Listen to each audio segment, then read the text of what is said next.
In this video, you'll see how I made this historic naval battle scene in Unreal Engine 5. In the summer of 1588, Spain's greatest fleet sailed for England. Over 30,000 soldiers and sailors believed they were on the verge of rewriting history.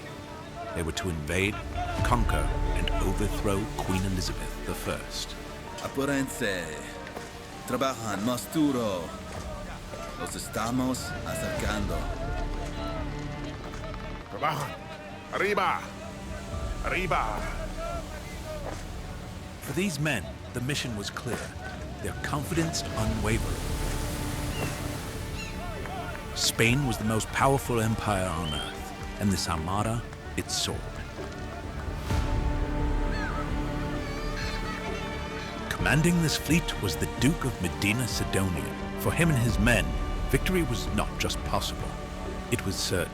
Mi señor, nos acercamos a Inglaterra. Díganle a los hombres que se preparan para la batalla. Vuestra victoria está asegurado. Lo superamos en número. Mi señor. Victory, as fate would have it, was not in fact secure.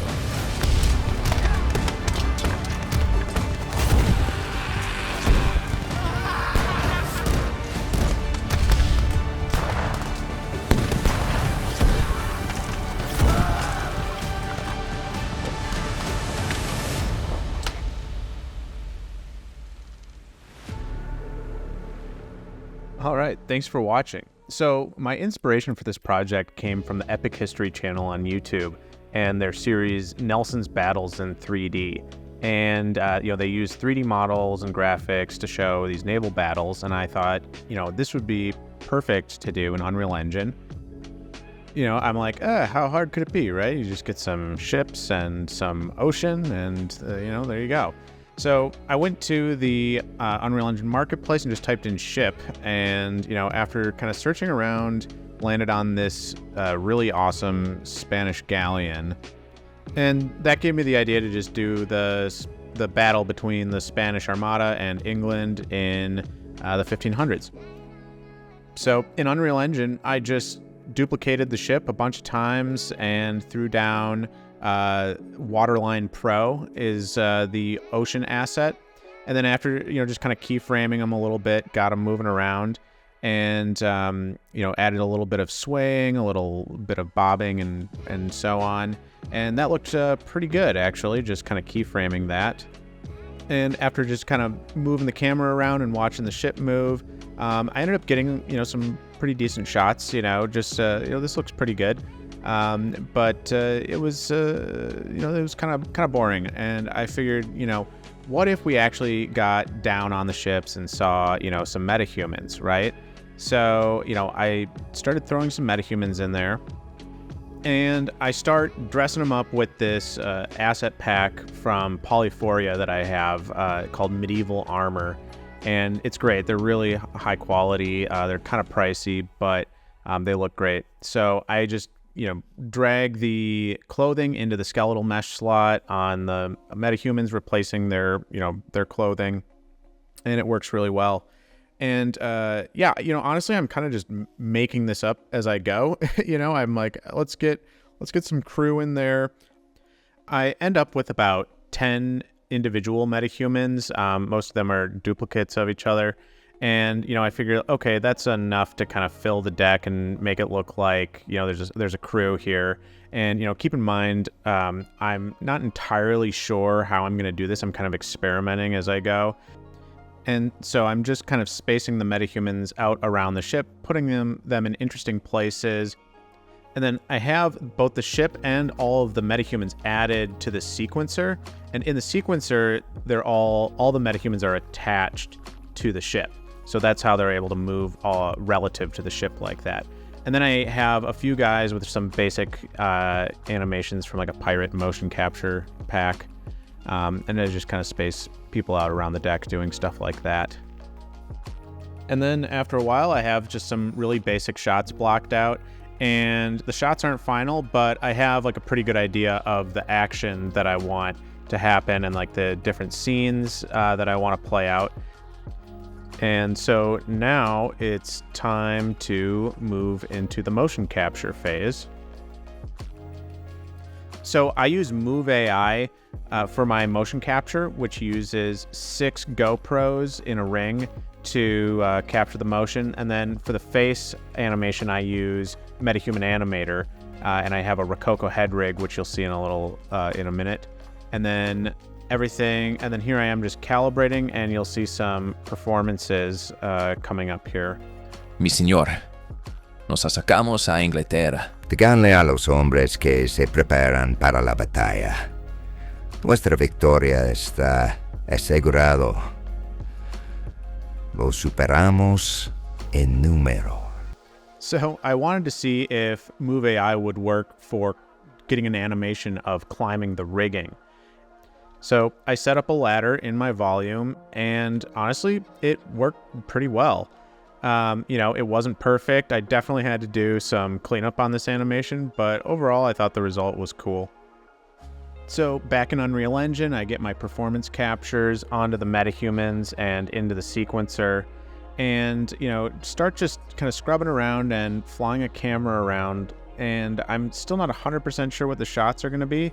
So I'm just kind of looking at different angles and seeing what looks cool and playing things back. And I slowly start to get a good idea of the shots that I want.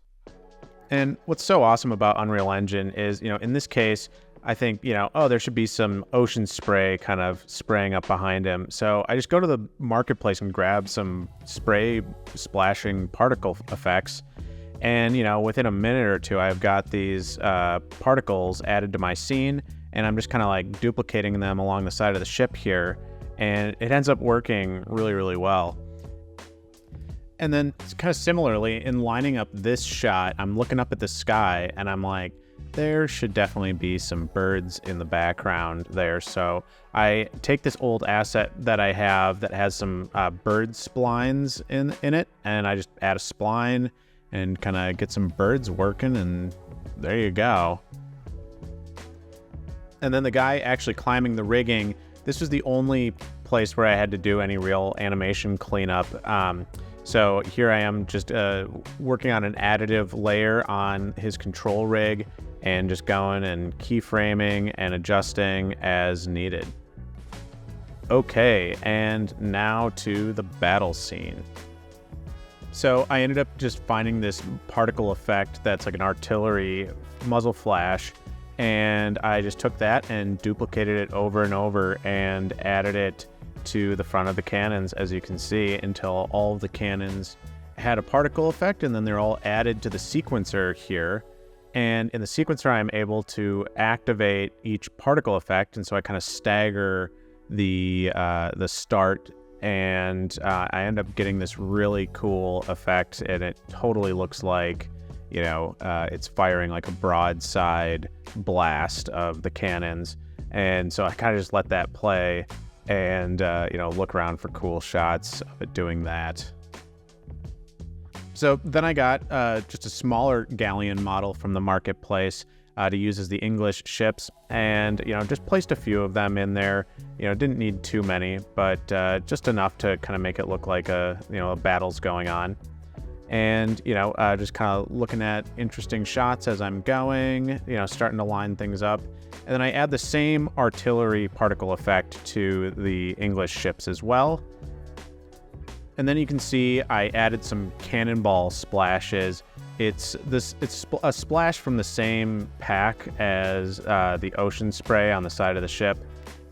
And with a few of those in there, it's starting to look like a battle. So as you can see in this shot, we have some people falling off of the mast. And for that, I used some animations from an asset pack called Dramatic Deaths. It's got some falls. It has some guys getting thrown by explosions. And so I wanted to use those for here. And, I start by just kind of getting the animation lined up with a metahuman and getting it into the sequencer. And then I'm just flying a camera around, kind of scrubbing the animation and looking at which angles look cool and kind of figuring out the shot from there.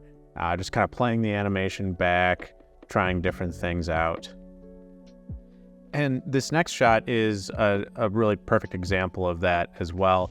You know, I have that getting thrown by the explosion animation that I wanted to use, so I just kind of get that in there and get a camera flying around. And you know, I get some of these other animations. This is from like a Scared motion capture pack. You know, I get that guy in there, and I'm really just kind of feeling out the camera motion here. You know, the guy's getting thrown, so I'm like, all right, the camera should follow that. And then, you know, as I turn and see that he's sliding across the ground, I'm like, okay, camera should definitely like push in and follow him as he slides there. And, you know, it just kind of naturally comes about just from working in a real-time, you know, environment like this. And you end up with some really cool shots that, you know, you might not have envisioned otherwise.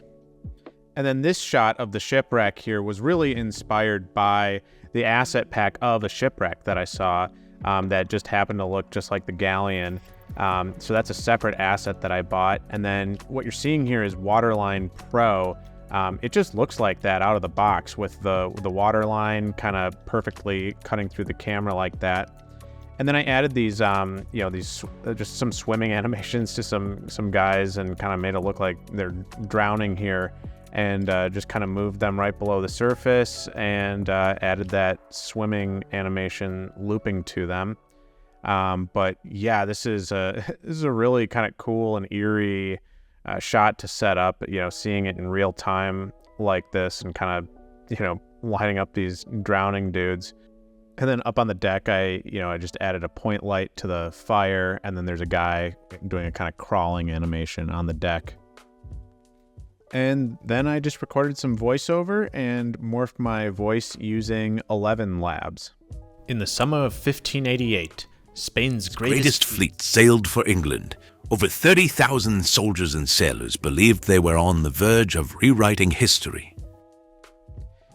So obviously this was a pretty high-level breakdown. You know, I didn't go into specifics very much. I kind of just wanted to show what my creative process looked like, I guess. But if you're really interested in learning more about motion capture and using metahumans and making scenes like this, I actually have a really in-depth, comprehensive tutorial that shows how to do motion capture and use Metahuman Animator and put it all together in a scene and all the way through export. And it's done using tools that are either completely free or very cheap, including the motion capture solution. So please consider checking that out. And if you found this video entertaining or interesting or valuable in any way, please consider leaving a like and subscribing. And to everyone who has subscribed so far and liked or watched or commented on the videos, thank you so much. It is really surprising to see how well the animations and the breakdowns and tutorials are received. So I really appreciate it. All right, that's enough for this video. Thank you very much, and see you in the next one.